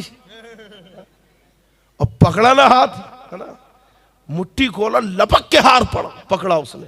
सब हैरत में, सब मुतहय्यर ये क्या है, लेकिन हैरत इस बात पे नहीं थी कि लड़के ने हार पकड़ा, बल्कि हैरत इस बात पर थी कि लड़के ने जब मुट्ठी खोला तो उसके हाथ से एक अंगूठी गिरी, और ये अंगूठी उस डॉक्टर की थी जिसने उसकी डिलीवरी कराई थी, है ना। अब माँ बाप सर पकड़ के बैठ गए तो बाप निकला हमारा। हम सोच रहे इसे हुनर सिखाएंगे, ये तो ऐसा हुनरमंद पैदा हुआ कि इससे सीखना पड़ेगा आप, है ना। तो ये माँ बाप का असर है जो औलाद के अंदर आया है। ये एक अफसाना है, लेकिन समझाने के लिए बता दिया कि अगर नमाजी रहोगे तो औलाद भी नमाजी बनेगी, परहेजगारी के साथ जिंदगी गुजारोगे तो औलाद भी परहेजगार रहेगी, और अगर तुम जुआरी हो तो औलाद से नेक और परहेजगार बनने की तवक्को ना रखो, तुम्हारे नक्शे कदम पर कहीं वो चलकर जुआरी ना हो जाए। तुम शराबी हो तो कभी अंदेशा है कि औलाद भी शराबी हो जाएगी। तुम अगर गुनाहों के रास्ते पे चलोगे तो कोई औलाद तुम्हारा असर लेकर वो भी बुराई और गुनाह के और बदकारी के रास्ते पे ना चल पड़े। इसलिए मुसलमानों, तकवा इख्तियार करो, परहेजगार बनो, और घर में एक इस्लामी माहौल पैदा करो, दीनी किताबें रखो, बच्चों को बचपन से ही दीन की तरबियत की तरफ माइल करो, और उन्हें सिखाओ कि सुन्नतों पर अमल करने का सवाब क्या है। जब खाना खाने बैठो तो पहले बच्चों से कहो कि हाथ धोकर आ, टोपी पहन, दस्तरखान बिछाओ, और फिर कहो कि बेटा चल तू सबको दुआ पढ़ा। बच्चों से कहो दुआ पढ़ाने के लिए। खाने के बाद बच्चे से कहो कि बेटा आप दुआ पढ़ा। ये एक इस्लामी माहौल है। अगर ये माहौल घर के अंदर रहा तो कसम खुदा की बच्चे आपके फर्माबरदार भी होंगे, वफादार भी होंगे, और बच्चे दीन के सच्चे खादिम बनकर नशो नुमा पाएंगे। और अगर घर में बस यूं ही दुनियादारी का माहौल रहा, ये बड़ा एलसीडी लगा है, बाप बेटों की कदर नहीं कर रहा तो बच्चे क्या बाप की कदर करेंगे। खामखा घर में मियाँ बीवी के झगड़े, बच्चों पर गलत असर। आज हमारे यहाँ लगता है इस्लामी माहौल। मैं एक जुमला तकरीर में अक्सर कहता हूं कि अपने घरों में दीनी किताबें रखो, उलमाए अहले सुन्नत की किताबें लाकर आप अपने घरों में रखो, सरकार आला हजरत की किताबें रखो, सरकार मुफ्ती आदम हिंद की किताब, सरकार ताजुश शरिया की किताब, हुजूर सदरुल शरिया की किताब, बहार शरियत, कानून शरियत, अनवार शरियत, ये सारी किताबें रखो। मुकाशिफतुल कुलूब, कीमिया सादत इमाम गजाली की, अरे मत पढ़ो, रखे रहने दो। जब आगे बच्चे आएंगे, तुम्हारे यहां नस्लें बढ़ेंगी तो कहेंगे कि हमारे बाप दादा पढ़े लिखे थे। समझ रहे हैं? भले ही अनपढ़ रहो तुम, किताबें तो रखो ताकि आने वाले तुम्हें जाहिल ना समझे, अनपढ़ ना समझे, और फिर वो अपने अंदर ये फीलिंग लेकर आइए, महसूस करे अपने अंदर कि हम पढ़े लिखे घराने से, हमारे बाप दादा पढ़े लिखे थे। तो हो सकता है कि ये सोच उन्हें दीन की तरफ माइल कर दे, ये सोच तुम्हारी आने वाली नस्लों को दीन का खादिम बना दे। इसलिए अच्छा सोचो, अच्छा पढ़ो, और घर का माहौल अच्छा दीनी और इस्लामी माहौल बना के रखो। हमारी तकरीरें उतना असर नहीं करती है जितना एक नौजवान अगर सुनकर एक अमल भी कर ले, एक अमल भी अगर वो कर ले। आजकल शादी ब्याह में देखो आप, बफे पार्टी, बफे पार्टी के नाम पर अच्छे भले इंसान को जानवर बना दिया, इंसानियत का लिबास उतारकर जानवर का चोला पहना दिया। खड़े खड़े खाना खा रहे ना, खड़े खड़े खाना, खड़े होकर खाना, है ना। ये तो कसाब पुराई है।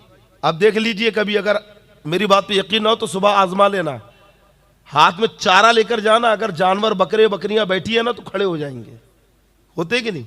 चारा लेके जाओ तो बकरा खड़ा हो जाता है, क्यों? खाने के लिए। जानता है कि मेरा तरीका खड़े होके खाना है, तो खड़े होके खाना जानवर का तरीका है, और बैठ के खाना इंसानों का तरीका है, मुसलमानों का तरीका है। लेकिन आज बफे के नाम पर अच्छे भले इंसान को जानवर बना दिया, खड़े होकर खिला रहे हैं, और फिर तजिए माल, रिस्क जाया हो रहा, अल्लाह के रिस्क की बेहुरमती, ये खूब भर के अपने हाथ से ले रहा है। आधा खा रहा आधा फेंक रहा है। कितनी तौहीन होती है रिज़्क़ इलाही की, सिर्फ नाम के लिए कि फला के यहाँ शादी थी तो 15 आइटम रखा था, वो फला साहब ने शादी किया, अरे 25 आइटम, अरे वो तो कुछ भी नहीं, वहां तो 35 थे। होता है ना, क्यों? नाम के लिए। हदीस पाक में है कि जो दावत सुनाने और दिखाने के लिए रखी जाए ऐसी दावतों में ना जाओ। जो दावत किसी को दिखाने और सुनाने के लिए रखी जाए। और एक हदीस में यह है कि जिस दावत में मालदारों को बुलाया गया और गरीबों को छोड़ दिया गया ऐसी दावतों में भी ना जाओ। और वो दावतें जहां पे शरीयत के खिलाफ काम हो रहा हो, शरीयत की बेहुरमती हो रखी हो, ऑर्केस्ट्रा आज लोग रख रहे दावतों में, इधर दूल्हा खड़ा है और इधर ऑर्केस्ट्रा का स्टेज लगा हुआ है, फिल्मी गाने, बेपर्दगी, बेहयाई, नाच गाने, ढोल तमाशे, ये ढोल बज रहे, नाच हो रहे, पीर साहब चल रहे हैं, समझ रहे हैं, करके मुरीद भी बिगड़ रहे हैं। दलील मिल जा रही सनद की, हमारे हजरत तो आए थे इस माहौल में। किसी हजरत को मत देखो, नबी की शरीयत को देखो, मुस्तफा के फरमान को देखो कि नबी का फरमान क्या है, अल्लाह उसके नबी का कानून क्या है। लेकिन शादी ब्याह के अंदर ढोल बाजे, तमाशे, ऑर्केस्ट्रा, बेपर्दगी। अब यहां पर बहारे शरीयत में दावत के बयान में देखिए, बहारे शरीयत का 16वां हिस्सा, और आसानी के लिए बता दूं कि इस्लामी अखलाक व आदाब, जो बहारे शरीयत का एक हिस्सा है, 16वें हिस्से का पूरा खुलासा, इस्लामी अखलाक व आदाब, ये किताब तो हर मुसलमान के घर में होनी चाहिए। उर्दू में भी आती, हिंदी में भी आती। क्या नाम है किताब का? इस्लामी अखलाक व आदाब। ये किताब घर में लाके रखे, बच्चों को दे पढ़ने, औरतों से भी कहे कि पढ़े, समझे। और भी कई किताबें आती है पढ़ने के लिए, वो किताबें लेकर आए और रखे उलमा अहले सुन्नत की। तो इसमें लिखा है कि जिस दावत में शरीयत के खिलाफ काम हो रखे हों, तो उस दावत में अगर तुम गए और खाना अलग है, गाना बजाना अलग है, तो अवाम के लिए इजाजत है कि खाना खाए और चुपचाप वहां से निकल जाए, गाने बजाने की तरफ ना जाए। और खवास के लिए यानी उलमा के लिए, पीरों के लिए, मस्जिद के इमामों के लिए हुक्म यह है कि अंदर कदम ही ना रखे। भले ही खाना अलग हो, गाना अलग हो, लेकिन अंदर कदम ही ना रखे, उल्टे पैर वापस हो जाए। और यह उस वक्त है जबकि पहुंच चुका है। और अगर पहले ही मालूम हो गया, यकीन के साथ आपको खबर मिल गई कि फला के यहां पे शादी में तमाशे हो रहे हैं, तो चाहे वो अवाम हो या खवास हो, किसी को भी जाने की इजाजत नहीं है। लेकिन आज तो भैया रिलेशन निभाए जा रहे हैं, बायकाट करना तो आता ही नहीं। अरे एक बार बायकाट करके देखो आप किसी ऐसे का, आगे से दूसरों को सबक मिलेगा। और कोई अपनी शादी में तमाशे नहीं करेंगे। जब उसकी 10 मन बिरयानी बेकार हो जाएगी, कोई खाने वाला आया नहीं, क्यों नहीं आया? क्योंकि तेरे ऑर्केस्ट्रा था, तेरे यहाँ कैमरे चल रहे थे, तेरे यहाँ दूल्हा और दुल्हन एक ही स्टेज पर थे, तेरे यहाँ तमाशेबाजी हो रही थी, पटाखे फूट रहे थे, 2000 लोगों को दावत दी, कोई नहीं पहुंचा, खाना बेकार, मंडप बेकार, सब बेकार। सबक मिल जाएगा, आइंदा से कोई दूसरा मुसलमान ऐसा नहीं करेगा। बहुत अच्छा। लेकिन क्या करें, हमारी जबान को भी आदत हो गई है और दिल को भी आदत हो गई है किसी का दिल रखने की। आड़ा टेढ़ा किसी का भी दिल रख रहे हैं, है ना, कुछ भी खाकर आ रहे हैं।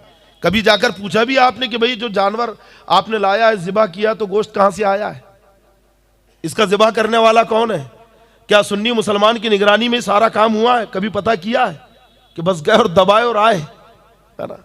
कैटरिंग वाले को दे दें, कैटरिंग वाला क्या है, उसे जबिया के मसले मालूम है कि नहीं मालूम है? पता किया क्या आपने? कभी कभी कर लिया करो, पता पूछ लिया करो। और जब गहराई तक जाओगे ना तो सर पकड़ लोगे। 100 में से सिर्फ 5 ही जगह ऐसी मिलेगी जहां गोश्त खा सकते हो तुम। इतने हालात खराब है लाइल्मी की बुनियाद पर, जिहालत की बुनियाद पर, क्योंकि हम ज़बीहा के मसले नहीं जानते, हम कुर्बानी के मसले नहीं जानते, कहां खाना चाहिए कहां नहीं खाना चाहिए, हमें इसकी खबर नहीं। इस जिहालत की बुनियाद पर हम कुछ भी दबाए जा रहे हैं। अरे किसी आड़े टेढ़े का ज़बिया खा लिया, दिल मुर्दा हो जाएगा। और जब दिल मुर्दा हो गया तो ना मस्जिदों में दिल लगेगा, ना अल्लाह के जिक्र में दिल लगेगा। आज हमारे साथ क्या हो रहा है? इधर मस्जिद में अजान हो रही है, नमाज हो रही है, इमाम के पीछे 5 आदमी खड़े, 5 ठेले पे 50 आदमी खड़े हैं। इमाम के पीछे सिर्फ 10 आदमी नजर आएंगे, वहीं मोहल्ले में दावत है तो वहां पे 1000 आदमी नजर आएंगे। क्यों? यही सब आड़ा टेढ़ा खाकर दिल इतना मुर्दा हो गया, जमीर इतना मर गया कि शर्म नबी, खौफ खुदा ये भी नहीं, वो भी नहीं। अल्लाहु अकबर, अल्लाहु अकबर। ना अल्लाह का खौफ रहा, ना नबी की शर्म रही, ना मरने की फिक्र रही कि मरना है और रब की बारगाह में हाजिर होना है। अगर हम राह रास्त पर नहीं आए तो अपनी औलाद से भी कोई उम्मीद वाबस्ता मत रखो। मुसलमानों, खुदा के लिए आज जो इतनी तकलीफें हो रखी है, जमाने भर में जो सताए जा रखे हो, जमाने भर में जो तुम्हें रुसवा किया जा रहा है, उसकी वजह यही है कि ईमान कमजोर हो गया, आमाल बेकार हो गए, नेकियों से दूर, अल्लाह के जिक्र से दूर और गुनाहों से करीब। इसी वजह से तो जमाने में सताए जा रहे हो, क्योंकि अल्लाह का वादा क्या है? वला तहीनु वला तहज़नु व अंतुमुल आलौना इन कुंतुम मुमिनीन। तुम ही सुर्ख रहोगे, तुम ही सरबरा और आला रहोगे, बस शर्त यह कि मोमिन कामिल हो जाओ। हमारा किरदार बिगड़ गया, हमारी सोच बदल गई, हमारे नौजवानों की निगाहों का मिजाज बदल गया, आशिकाना मिजाज हो गया। उसी का असर है कि आज पूरे हिंदुस्तान में बड़ी तेजी से खबरें सुनने में आ रही कि फला की लड़की फला गैर के साथ भाग गई। क्यों ये खबरें आ रही? तुम सुधर जाओ, अपना कैरेक्टर, अपना ज़मीर और अपने नफ्स की हिफाजत करो। अल्लाह महफूज, अल्लाह हिफाजत करने वाला है। कौम की बच्चियों की हिफाजत। अच्छा, एक सियासत भी है जो हमारी गफलत की वजह से और हम पर हावी हो गई। पूरे हिंदुस्तान में कैसे सो रहे हैं? मैं कहता हूं अगर एक शहर में होता तो मुत्ता भाई हो गया, किसी ने नादानी में कर लिया, किसी गांव में हो गया नादानी में कर लिया, लेकिन जो रिपोर्ट बॉम्बे में है वही खबर बेंगलोर से आ रही है, वही खबर कलकत्ता से आ रही है, वही खबर मद्रास से आ रखी है, वही खबर उड़ीसा से आ रखी है, वही खबर कश्मीर से आ रखी है। एक ही जैसी खबर हर तरफ से आ रखी है। आखिर क्यों? क्या तुमने कभी गौर नहीं किया कि मामला एक जैसा की है, स्टेट अलग, सूबा अलग, रियासत अलग, लेकिन केस एक जैसा? क्या लगता नहीं कि इसके पीछे साजिशें हैं? इसके पीछे एक सोचा समझा दिमाग है, बाकायदा एक स्कीम और एक मिशन बनाकर इस काम को अंजाम दिया जा रहा है। दो चीजें, एक तो हमारी गफलत कि हम सामने वालों के मिशन को समझ नहीं रहे हैं, और दूसरी चीज कि हमारे नौजवान महफूज नहीं है। हदीस पाक में गौर से सुनना, हदीस सुना रहा हूं, अपनी तरफ से नहीं कह रहा हूं। अल्लाह के प्यारे नबी सल्लल्लाहु अलैहि वसल्लम फरमाते कि जब कोई जिना करता है, माअल्लाह, समझ रहे हैं, जिना की तरफ बढ़ता है, तो वो ऐसा रास्ता बनाता है अपने घर की तरफ, ऐसा रास्ता कि दूसरे चलकर उसके घर में आते उस रास्ते से। अगर तुमसे दूसरों की बच्चियां महफूज नहीं तो सोच लो कि तुम्हारे भी घर की बच्चियां महफूज नहीं है। इसे रोकने के लिए सबसे पहले हमें अपनी कौम के नौजवानों को समझाना है कि बेटा तुम अपने वजूद की हिफाजत करो, अपने नफ्स की हिफाजत करो, अपनी निगाहों की हिफाजत करो, अपनी जवानी की हिफाजत करो।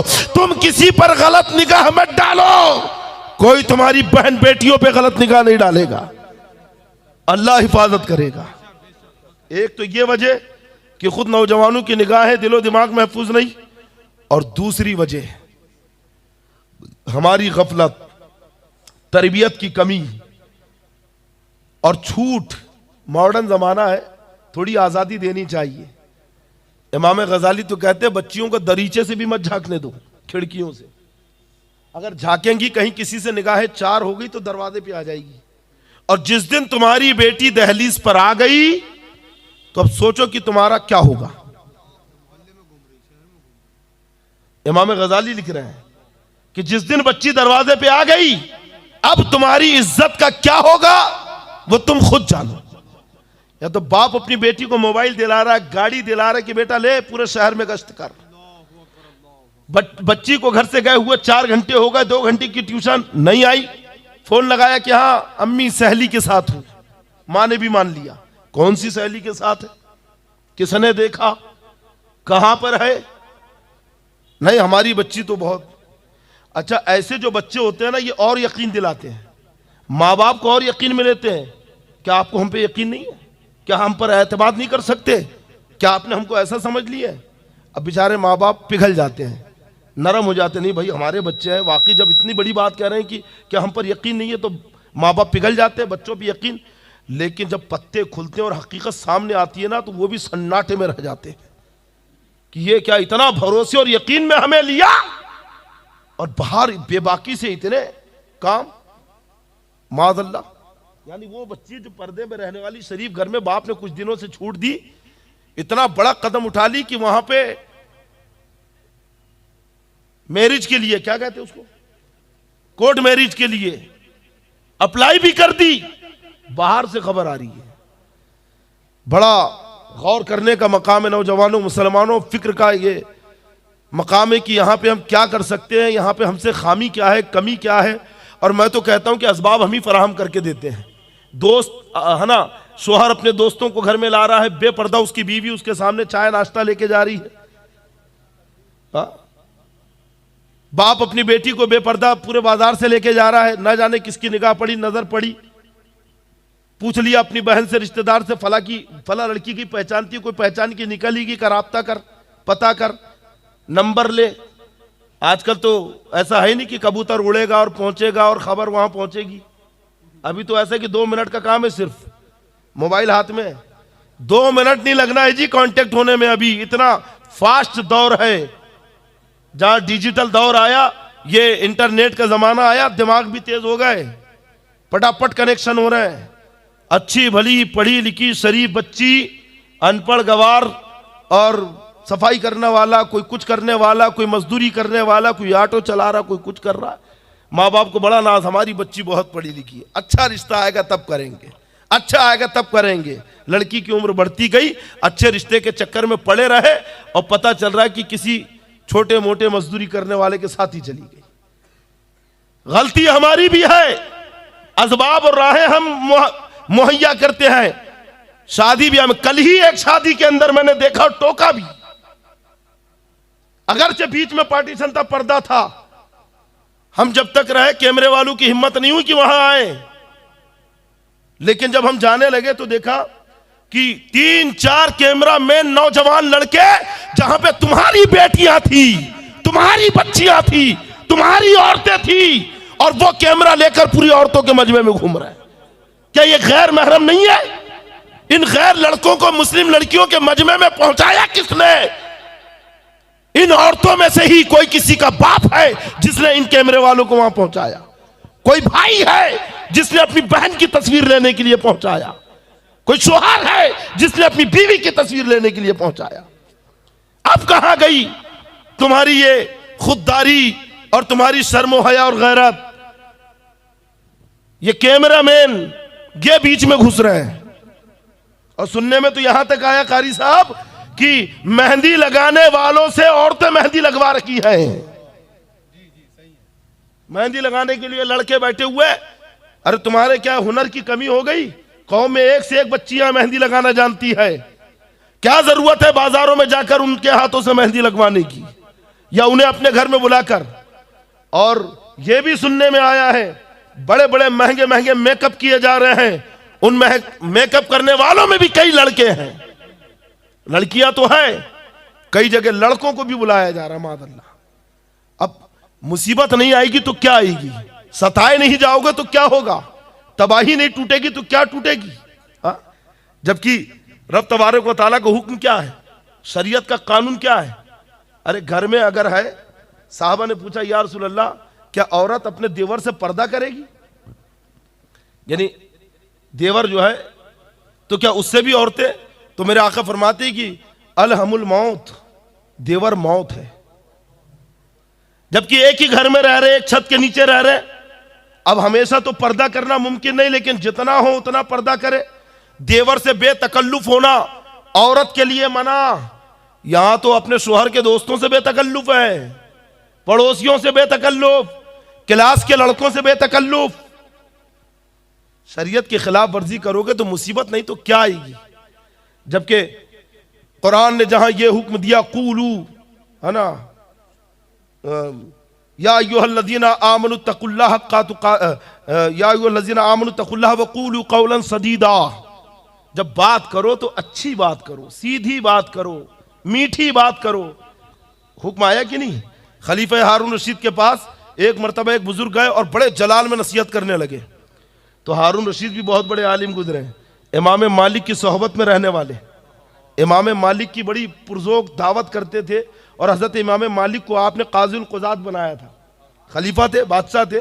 इमाम मालिक भी बड़ा अदब करते थे क्योंकि बादशाह इस्लाम का हुक्म मानने का हुक्म खुद कुरान दे रहा है कि नहीं? एक मरतबा देखो अदब और शरीयत का देखो कानून क्या है। खलीफा हारून रशीद हजरत इमाम मालिक रदी अल्लाह तआला अन्हु की मजलिस में आए और आने के बाद में जैसे ही आए तो आप उठ गए का बादशाह आए, खलीफा आए, अपने बाजू में बिठाया का बैठिए अपनी मसरत पे। फिर कहते हैं कि बादशाह सलामत, अय खलीफा आने की वजह क्या है, कैसे आना हुआ? तो कहा एक मसला पूछना था। तो इमाम मालिक कहता फिर कहते हैं कि उठिए। इमाम मालिक ने उन्हें उठाया और सामने बिठाया, का सामने बैठिए, शागिर्दों के सफ में बैठिए क्योंकि आप मसला पूछने आए। क्यों किया? इल्म के वकार के लिए। वाह सही है। आज तो ऐसा किसी बड़े आदमी को सेठ को मसला पूछना तो इमाम साहब को घर पे बुला लेता है। अरे जाना ही नहीं चाहिए इमाम को, पहले पूछ ले क्या काम है, का मसला है, मस्जिद में आओ, दरसगाह में आओ, मेरे पास आओ। और इसमें तुम बुला रहे हो, तुम्हारा गुरूर नहीं है बल्कि शरीयत का एहतराम है और इल्म का वकार बाकी रखना है। बेशक उसे मसला पूछना और वो तुम्हें बुलाएगा? हजरत इमाम मालिक खलीफा हारून रशीद जिनके रोबो जलाल का आलम यह था, आला हजरत इमाम अहले सुन्नत अपनी एक किताब में गालिबन दवामुल ऐश में लिखते हैं कि हारून रशीद वो जलाली बादशाह थे। आला हजरत तहरीर फरमाती कि जब रूम के एक बादशाह ने आपको जिजिया देने से इनकार कर दिया तो आपने, उसने जब खत लेकर आया एलची ने और जब पढ़ा हारून रशीद के सामने जब पढ़ा गया तो वो जलाल में आया कि पूरे मजमे पे सन्नाटा, दरबार में सन्नाटा। आपने कातिब से कहा कि लिख, जैसी का लिख तो उसका हाथ कांपने लगा। आला हजरत फरमाते हैं कि हारून रशीद ने खुद लिया कागज और कलम और लिखा कि ऐ रूमी कुत्ते, जवाब वो नहीं है जो तू सुनेगा बल्कि जवाब वो है जो तू देखेगा। और फिर का लश्कर तैयार करो। और लश्कर तैयार करके जब बढ़े रूम की तरफ तो अभी रूम पहुंचे भी नहीं है कि वो भागता हुआ कदमों में आके गिर गया। इतने बारोब और बाजलाल बादशाह। लेकिन इमाम मालिक कह रहे कि उठ के सामने बैठिए और अब पूछिए मसला क्या है, ताकि इल्म की इज्जत बाकी रहे, इल्म का वकार बाकी रहे। आज इल्म का वकार क्यों बाकी नहीं है? क्योंकि उलमा की कद्र नहीं रही। उलमा की इज्जत करोगे तो इल्म की इज्जत बाकी रहेगी, इल्म की कद्र बाकी रहेगी। तो कुरान ने जहां पे ये कहा कि मीठी और अच्छी बात करो, है ना, तो वहीं पे औरतों के लिए कुरान हुक्म दे रहा है कि ला तख्दाना बिल कौली फयतमअल्लज़ी फी क़ल्बिही मरदुन। औरतों को अल्लाह हुक्म दे रहा है कि अगर किसी गैर मर्द से बात करो तो बातों में ऐसी नरमी ना पैदा करो कि दिल का लालची, दिल का मरीज कुछ लालच पकड़े। जहां कुरान ने मीठी जबान में अच्छी बोली बोलने का हुक्म दिया, वहीं पे औरतों के लिए हुक्म कुरान दे रहा है कि जब तुम गैर मर्दों से बात करो तो बात में लचक ना आने दो, बात में नरमी ना आने दो, अपने कलाम और तकल्लुम में और अपनी बातों में मिठास ना आने दो, बल्कि गैर मर्दों से बात करना हो तो कड़क आवाज में करो, झिड़क के करो, उनसे झटक के बात करो, उन्हें गिरा के बात करो कि कहीं दिल का रोगी, दिल का मरीज कुछ लालच ना पकड़ ले, लालच ना करे। क्योंकि कुदरती तौर पे औरतों की आवाज में एक मिठास होती है, नरमी होती है, नजाकत होती है। उसमें और नजाकत पैदा करके बात करेगी तो कहीं बुरा आदमी गलत उम्मीदें वाबस्ता ना कर ले, धोखे में ना आ जाए। इसलिए कुरान कह रहा है औरतों से कि अपनी बातों में जब गैर मर्दों से बातें करो तो नरमी मत आने दो, सख्ती से बातें करो, ताकि दोबारा तुम्हारी तरफ माइल होने की कोशिश ना करे, तुम्हारी तरफ कोई गलत उम्मीद ना लेकर आ जाए। ये कुरान है, ये शरीयत है।